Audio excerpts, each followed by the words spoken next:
Good morning जी। दीक्षित ठाकुर जी, कैसे हैं आप? ठीक ठाक हैं? यशपाल राव जी, नमस्ते। स्वागत है जी सबका। Good morning to one and all. Aditya Pandit ji, आपका भी स्वागत है। गोविंद सिंह पठानिया जी, नमस्कार। दलीप शर्मा जी, नमस्कार। सभी इसको साथ के साथ शेयर जरूर कर दीजिएगा। रसुला नेको जी, कैसे हैं आप? ठीक ठाक? सरला शास्त्री जी, कल्पना देवी जी, नमस्ते। बीना भारद्वाज जी, नमस्कार।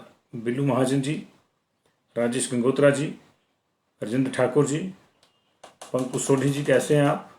अजीत नेगी, राजेश जी, तेजेंद्र ठाकुर जी, नरेश कुमार गौतम जी, राजेश गंगोत्रा जी, नमस्ते। नरेश चौधरी जी, आप कैसे हैं? विवेक कुमार जी, नमस्कार। ममता ठाकुर जी, गौरव शर्मा सोंगला, ऋचा राठौर, अनन्या राठौर, शेखर कश्यप, कौशल्या समीर राणा, रोहित भाटिया, बबलू भाटिया, अश्विनी राजपूत,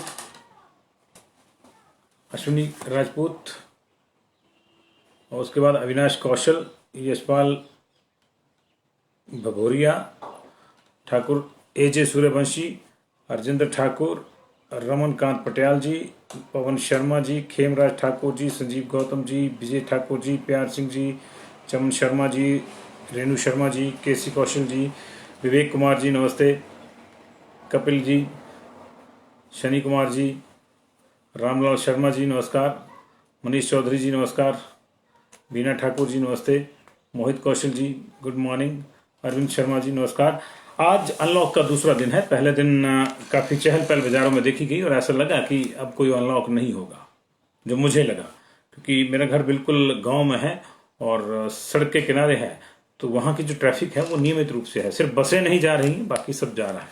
तो मुझे लगा कि अब तो सिर्फ बसें खुली रह गई हैं, लेकिन वास्तविकता ये है कि अभी सिर्फ दुकानें खुली हैं, लेकिन वो भी 9 से 5 के बीच में। तो ये दूसरा दिन है आज अनलॉक का। अगले 7 दिन के भीतर क्या क्या होता है, ट्रैफिक कितना घूम लेती है, कितना नहीं, कोई पूछ नहीं है, कोई कुछ नहीं हो रहा। टेक्निकली जो है एक जिले से दूसरे जिले में नहीं जा सकते, लेकिन वास्तविकता यह है कि पूरे प्रदेश में घूमने वाले घूम रहे हैं। पिछले कल कुल्लू से 2 पर्यटक हरियाणा के वो पॉजिटिव आए हैं। अब वो कैसे आगे थे, कैसे नहीं आए थे, ये सोचने वाली बात है, क्योंकि वो कुल्लू में जाके पॉजिटिव आए हैं, तो जाहिर है कि पीछे से तो रिपोर्ट लाए नहीं होंगे। वहां तबीयत खराब हुई होगी तो फिर पॉजिटिव होंगे। पहले हरियाणा में हुई होगी तो भागे होंगे इधर, फिर इधर ज्यादा खराब हुई तो टेस्ट हुआ। तो ये प्रॉब्लम जो है चली हुई है। तो चलिए जी, इसको शेयर कर दीजिएगा। ब्लैक फंगस से हिमाचल प्रदेश में 2 और मौतें हो गई हैं। ये पिछले कल देर रात की मौतें हैं, इनकी घोषणा अभी हो रही है। ब्लैक फंगस से 2 और की मौत हो गई है और कुल मिला के अब तक प्रदेश में ब्लैक फंगस के 12 मामले आ चुके हैं। 4 लोगों की मौत हो चुकी है। पहले जो है 2 लोगों की मौत आईजीएमसी में हुई थी। ये जो आज की 2 मौतें हैं, ये पिछले कल देर रात टांडा मेडिकल कॉलेज में हुई। दोनों महिलाएं हैं। आईजीएमसी में जिनकी जान गई थी दोनों पुरुष हैं। ब्लैक फंगस 20 तारीख को दस्तक दी थी उसने हमारे यहाँ, जब हमीरपुर की एक 42 साल की महिला को पहले कोविड पेशेंट के तौर पर नेरचौक मेडिकल कॉलेज शिफ्ट किया गया। वहां से कुछ आशंका हुई तो आईजीएमसी शिफ्ट किया गया। आईजीएमसी में तय हो गया कि उनके भीतर जो है ब्लैक फंगस है, तो वो अभी स्वस्थ हैं, उनका ऑपरेशन हुआ है। तो अभी आईजीएमसी में भी 6 मरीज आ चुके हैं और टांडा मेडिकल कॉलेज में 6 मरीज आ चुके हैं। 12 मरीज टोटल है। 2 की आईजीएमसी में डेथ हुई, उसमें से एक हमीरपुर के मेल थे जिनको लास्ट मोमेंट पे भेजा गया तो संभाला नहीं गया क्योंकि ब्रेन तक पहुंच गया था ब्लैक फंगस। उसी तरह कसौली से भी एक युवक आया था, उसके भी ब्रेन तक पहुंच गया था फंगस, तो उसको बचाया नहीं जा सका। तो ये 2 डेथ वहां पे हुई थी। 2 मामले जो है अब कल रात यहाँ आए हैं टांडा मेडिकल कॉलेज में। ये भी 24 घंटे के भीतर इनकी डेथ हो गई है, यानी हॉस्पिटल पहुंचने के 24 घंटे के भीतर इनकी डेथ हो गई है। ये जब तक इनको डिटेक्ट किया जाता कि शायद इसमें इस तरह का कोई मामला है, तब तक ये इनकी तबीयत जो है वो बिगड़ चुकी थी। तो 4 डेथ हो चुकी है, 2 मेल 2 फीमेल, कुल मिला के 12 मामले आ चुके हैं। 20 तारीख को पहला मामला आया था, 23 तारीख को 2 और मामले आए थे सोलन से, और 24 को जो है 2 मामले टांडा मेडिकल कॉलेज में आए थे। तो उसके चलते जो 4 मामले टोटल हो गए थे दोनों जगह पे।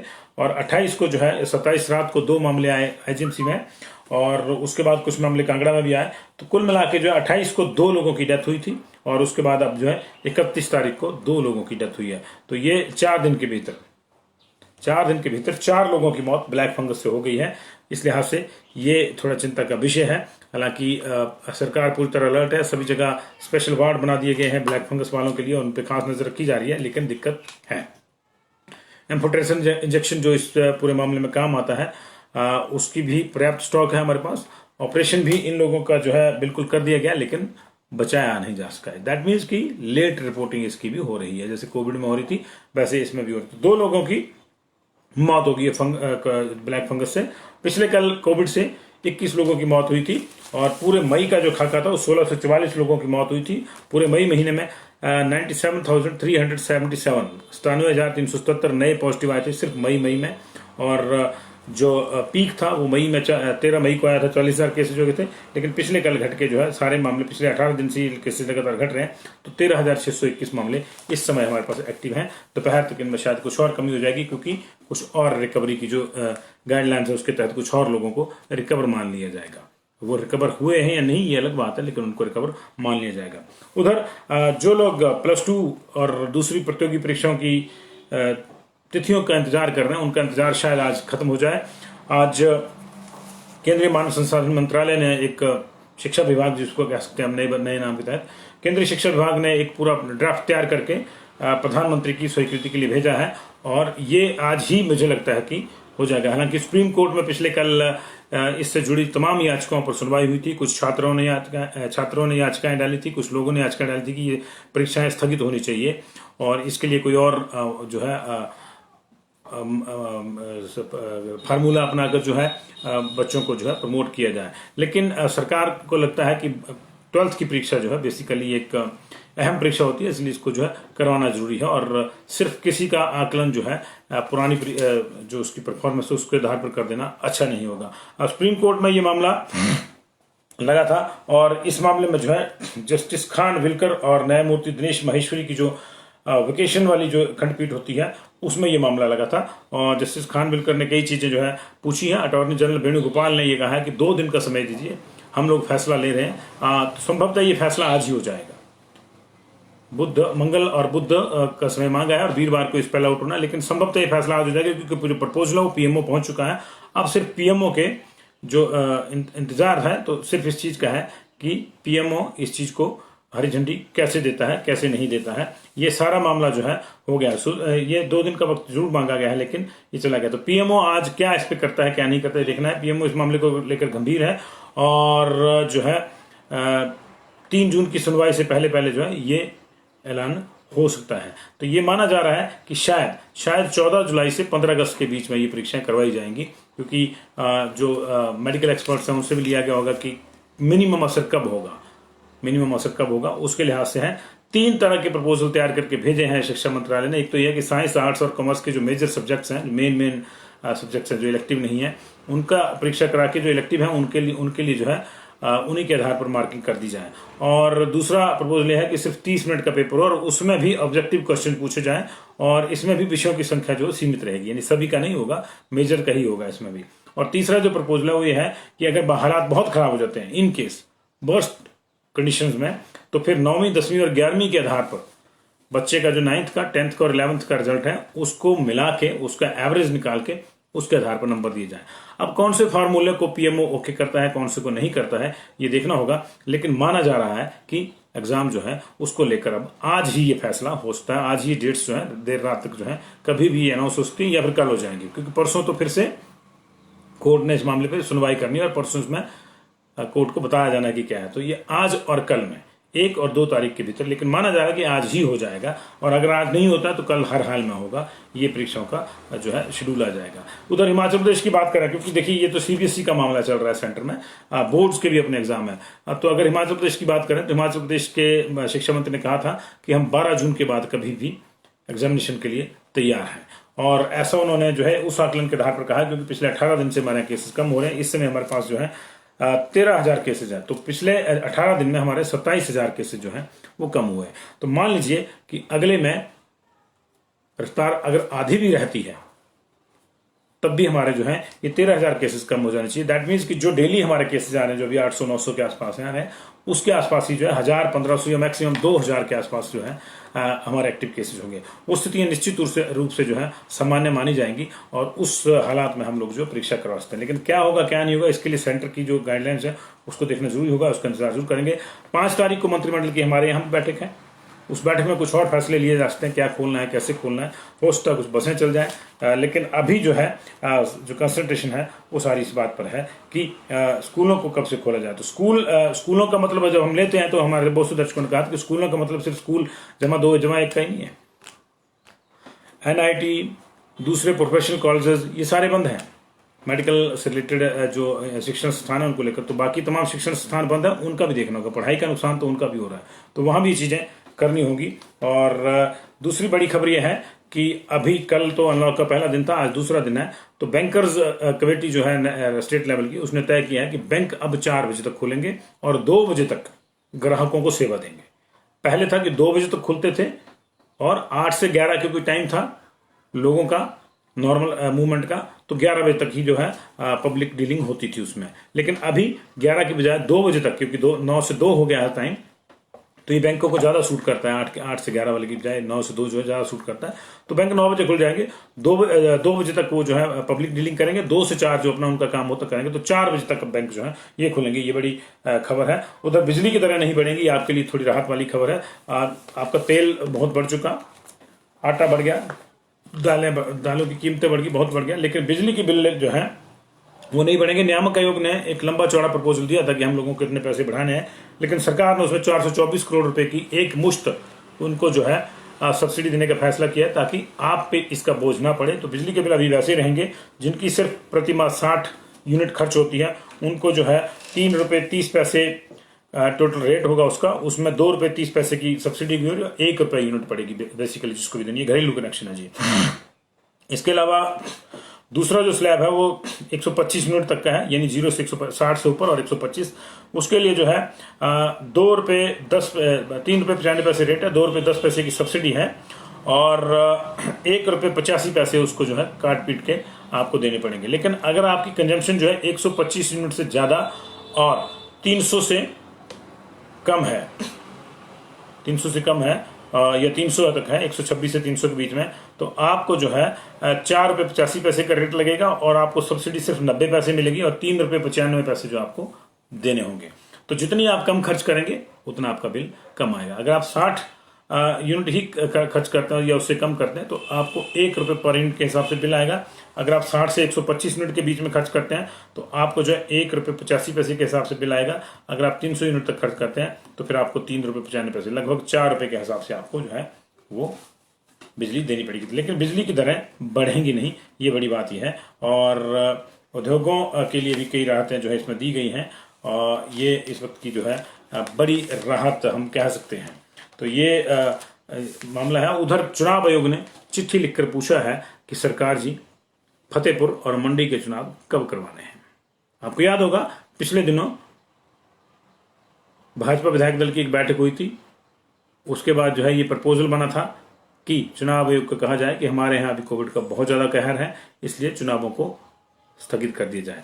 निर्वाचन आयोग ने भी पूरे देश के जो उपचुनाव थे उनको फिलहाल टिल फर्दर ऑर्डर्स उसमें लगाया गया था कि टिल फर्दर ऑर्डर्स होल्ड कर दिया था। लेकिन अब सभी राज्यों को चिट्ठी लिखी गई है, हिमाचल को भी चिट्ठी लिखी है कि आपके यहाँ जो 2 उपचुनाव होने हैं, फतेहपुर का विधानसभा का और मंडी का लोकसभा का, उसको कब करवाना है, क्या आप उसके लिए तैयार हैं, आपके यहाँ कोविड की स्थितियां क्या है। तो जाहिर है कि हम अनलॉक में हैं, इसलिए ये तो नहीं कहा जा सकता कि हमारी स्थितियां अच्छी नहीं है। हम 12 जून से अगर परीक्षाएं करवा रहे हैं तो हमको अगस्त में ये चुनाव भी करवाने होंगे। सितंबर से पहले चुनाव होने हैं। फतेहपुर में सुशांत सिंह पठानिया जी की डेथ के बाद सीट खाली हुई थी और मंडी का जो उपचुनाव है वो इसलिए हुआ क्योंकि सांसद महोदय ने आत्महत्या कर ली। क्यों करी, कैसे करी तो आपको मालूम है, लेकिन क्यों करी, क्या कारण उसके रहे, ये अभी तक किसी को पता नहीं चल पाया है। लोग जानना तो चाहते हैं लेकिन जान नहीं पा रहे हैं क्योंकि कुछ भी बाहर नहीं आया है। तो ये अनफॉर्चुनेट थी उनकी डेथ। लेकिन क्योंकि डेथ के बाद अब जो संवैधानिक बाध्यता वही है कि 6 महीने तक जो है कोई कंस्टिट्यूंसी अनरिप्रेजेंट रह सकती है, लेकिन उससे ज्यादा नहीं रह सकती। तो 6 महीने के भीतर भीतर ही चुनाव करवाना होता है। कोविड की वजह से थोड़ा सा लेट हो सकता है, लेकिन फिर भी इसकी जो डेट है ओवरऑल वो सितंबर तक आपको हर हाल में दोनों उपचुनाव करवाने होंगे। ऐसी स्थिति में ये माना जा रहा है कि अगस्त के आसपास ये चुनाव हो जाएंगे। अगर सारी चीज़ें जिस हिसाब से हम देख रहे हैं कि इलेक्शन भी होगा, केंद्र जो है वो जुलाई और अगस्त के बीच में परीक्षाएं कराने की बात कर रहा है, तो उसको जो है लीन टाइम माना जा रहा है।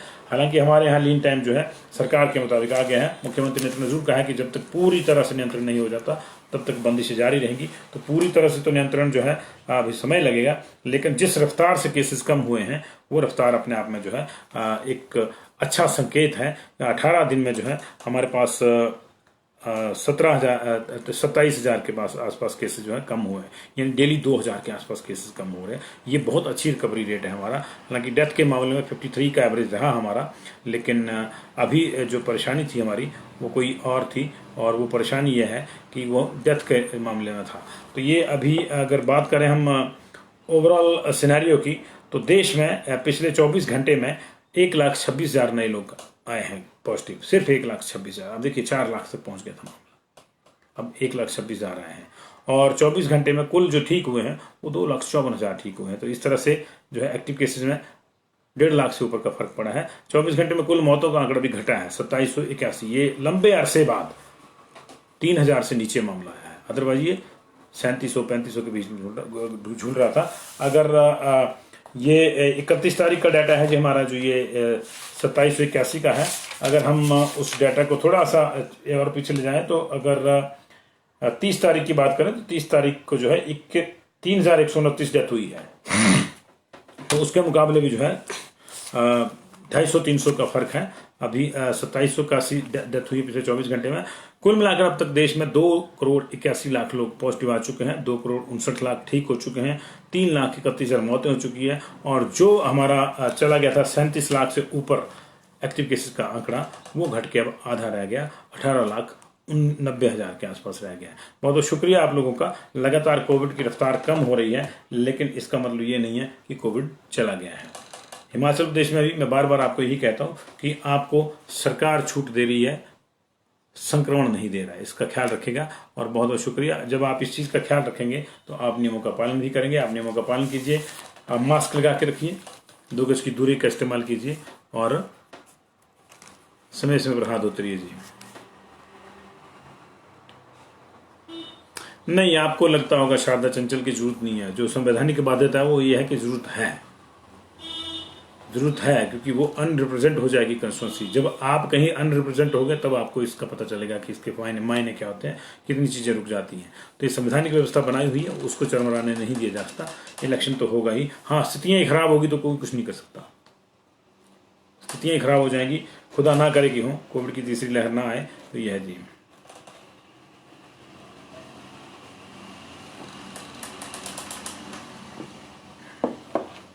बहुत बहुत शुक्रिया जी आप सबका। हिमाचल की एंट्री के लिए जी देखिए, फर्स्ट डोज लगी है चाहे नहीं लगी है हितेश दीवान जी, आपको अगर तो आपको दोनों डोजेज लग चुकी हैं और उसको जो 14 दिन का प्रोटोकॉल पूरा हो गया, तब तो आपको रिपोर्ट से आपको एग्जम्प्ट किया जाएगा। अदरवाइज आपको रजिस्ट्रेशन करवाने के साथ ये बताना होगा कि आप टेस्ट करवा के आ रहे हैं या आके करवाएंगे। करवाना आपको पड़ेगा जी। और अगर आगे करवाएंगे तो 14 दिन का क्वारंटाइन है, करवा के आएंगे तो कोई क्वारंटाइन नहीं है। आज की डेथ रिपोर्ट राहुल जस्टर जी रात के 9:30 बजे बताएंगे जी, वो आएगी 9:30 बजे।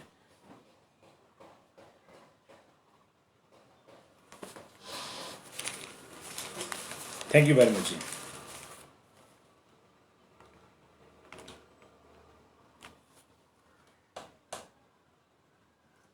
कॉलेज को लेके भी मुझे लगता है मनीष कुमार जी 5 तारीख के मंत्रिमंडल में कोई फैसला हो जाएगा। बस शायद शुरू हो जाएगी, 7 से शुरू हो जाएंगी बसें जी। शादी में अभी तो वही है जी, 20 का ही मामला है। मुझे नहीं लगता कि ये चीज़ रिलैक्स होगी अभी जी। ट्रांसपोर्ट चल जाएगी सुनीता गुलेरिया जी। मुझे लग रहा है कि आंशिक रूप से ट्रांसपोर्ट जो 7 तारीख से जो दूसरा अनलॉक शुरू होगा तब शुरू हो जाएगी जी, हो जाएगी 7 तारीख से। 5 तारीख को उसका फैसला हो जाएगा जी। थैंक यू जी। अभी तो 20 ही अलावा हैं जी, और 20 की भी विनय कुमार चौधरी जी आपको जो है पूरी लिस्ट देनी पड़ेगी, और शादी में बारात नहीं जाएगी, घर पे ही इसको जो है संभव जो है करवाना पड़ेगा जी। अभी तो पुराना मामला जिसमें